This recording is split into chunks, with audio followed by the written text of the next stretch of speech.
젖은 여자가 저를 노려보고 있는 거예요.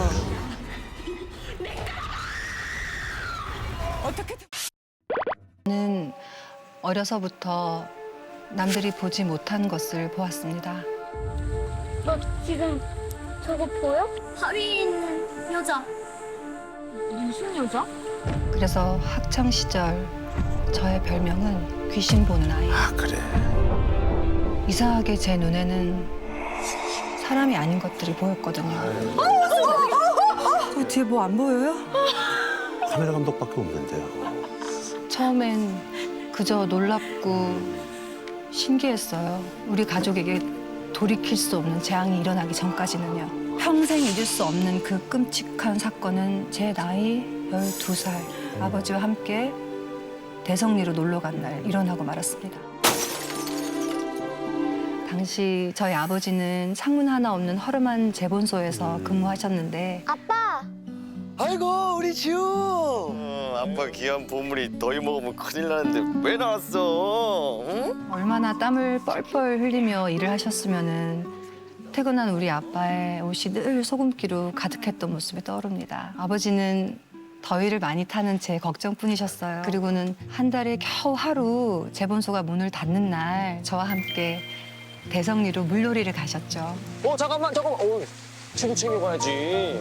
일단 너무 깊은 데는 절대 들어가면 안 된다. 알지? 혹시나 제가 멀리 떠내려갈까 봐 안전장치를 해두신 거였어요. 시원한 계곡에서 물장구도 치고 한참을 즐겁게 놀고 있는데 계곡 한가운데 큰 바위가 솟아 있는 거예요. 저기까지 쉬지 않고 한 번에 갈 수 있을까? 저는 괜한 그 승부욕이 발동한 거예요. 그래서 바위를 향해 헤엄치기 시작했어요. 그리고 한 손으로 바위를 딱 짚었는데 뭔가 물컹한 그래서 이렇게 고개를 들고 쳐다보니까 하얀 원피스를 입고 온몸이 축축하게 젖은 여자가 저를 노려보고 있는 거예요. 저는 바로 깨달았습니다. 사람이 아니다. 또 귀신 보이는 거다. 이럴 때 어떻게 하면은 귀신이 사라지는지 저 알고 있거든요. 하나, 둘, 셋. 천천히 숨을 내쉬고 감았던 눈을 뜨자 역시 바위에 있던 여자가 보이지 않았습니다. 안심하면서 아버지가 있는 물가로 돌아가려고 하는데 갑자기 후! 하고 몸이 밑으로 가라앉았어요. 얼음장같이 서늘한 뭔가가 제 발목을 감고 아래로 막 끌어당기는 거예요. 아무런 저항도 하지 못하고 점점 의식을 잃고 꺼져가고 있는 그 찰나에 아버지의 고함 소리와 함께 제 몸이 쑥 물 위로 올라왔어요. 이제 그만할 때도 됐잖아. 우리 지우 안 된다고. 괜찮아? 괜찮지? 계곡을 향해 고래고래 소리를 지르시는데 마치 그 여자로부터 저를 필사적으로 숨기려는 것 같았어요. 괜찮지? 아빠, 아빠도 이 귀신이 보여?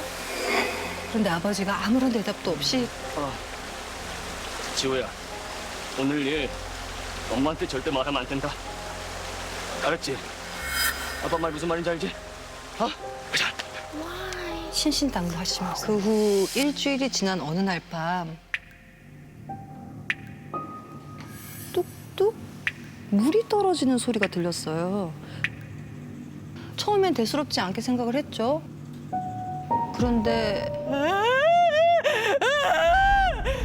겁에 질린 듯한 신음소리가 점점 크게 들려오는 거예요. 부모님이 계신 방에서요.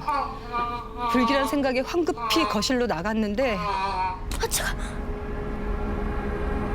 집안 바닥에 물이 그것도 한 방향으로 떨어져 있는 겁니다. 조심스럽게 물자국을 따라 걷자 안방 앞에 작은 웅덩이처럼 물이 흥건하게 고여 있는 거예요. 그리고 살짝 열린 문틈으로 방 안을 확인한 저는 너무 놀라서 입을 꽉 틀어 막고 말았습니다.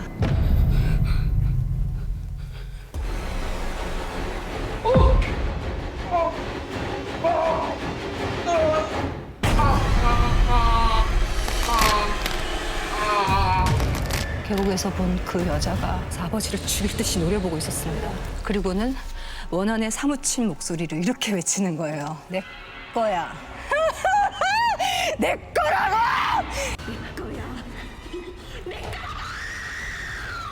어떻게든 벗어나려고 두 팔을 버둥거리는 나의 아버지. 하지만 여자가 그런 아버지의 왼손을 그대로 붙잡아 뼈가 으스러질 정도로 세게 비틀기 시작했어요.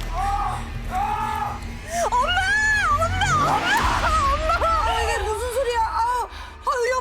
여보, 당신 왜 이래? 제 비명 소리에 그제서야 잠이 깬 어머니가 아버지를 발견하셨습니다. 동시에 여자는 거짓말처럼 사라져버렸고요. 저희는 의식을 잃은 아버지를 곧바로 병원으로 모시고 갔지만 뇌출혈로 무려 아이고. 6개월 동안이나 중환자실에서 치료를 그렇구나. 받으셔야 했습니다. 반신마비로 왼쪽 팔다리를 못 쓰게 된 나의 아버지는 일도 그만두시고 집에서만 지내야 했습니다. 그게 문제였을까요? 한없이 다정했던 나의 아버지.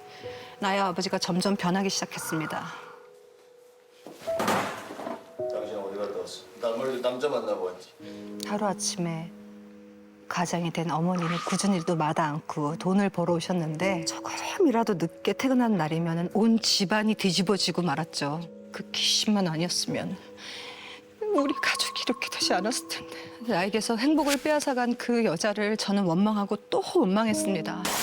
그리고 제가 22살이 되던 해에 우리 모녀를 10년 동안 괴롭혀온 나의 아버지가 돌아가셨습니다. 아이고. 장례식을 마치고 집에 돌아오니 마음이 어찌나 찢어지게 괴로운지 딸밖에 모르던 나의 아빠와 그 옛 추억을 떠올리고 있는데 어디선가 뚝 물이 떨어지는 소리가 들려오는 겁니다. 그리고 저를 내려다보는 여자의 눈이 저와 마주치고 말았습니다. 10년 전에 우리 부녀에게 나타났던 그 여자가 또다시 저를 찾아온 거예요. 내가 뭘 잘못했길래 이러는 건데! 저는 두려움도 잊은 채 울분을 쏟아냈어요. 그러자 여자가 이를 아득바득 갈며 이렇게 말하는 겁니다. 다 빼앗을 거야. 당신도 제일 소중한 걸 빼앗겨가. 부러져라 어딘가를 노려보는데 그건 벽에 걸린 아버지의 영정사진이었습니다. 아, 아버지와 뭔가 있구나. 깨달은 그 순간 다 내 거였어.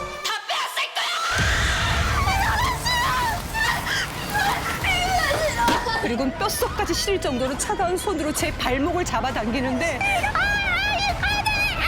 야, 이대로 가면 나 죽겠구나. 그런 생각에 안간힘을 써서 방문을 꽉 움켜쥐는 그때 지우야.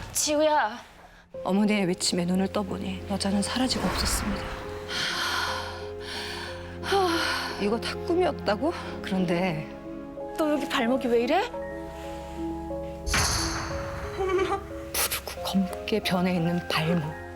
뭔가에 꽉 조인 듯한 멍자국이 양 발목에 선명하게 있었습니다. 그제야 보이는 방안 풍경. 누군가 일부러 물을 쏟은 것처럼 방문 앞이 흥건히 젖어 있었어요. 저는 울며 불며 어머니에게 그 여자를 본 일들을 털어놨어요. 그리고 그때 어머니가 했던 말을 지금도 잊지 못합니다. 그 여자 네 아빠가 엄마 대신 결혼할 뻔한 여자였어. 동네에서는 다 알 정도로 오래 만난 사이라는데 서울에 와서 엄마랑 결혼하려고 외정하게 버린 거야. 그것도 모르고 나는 좋다고 프로포즈 받았고 말이야.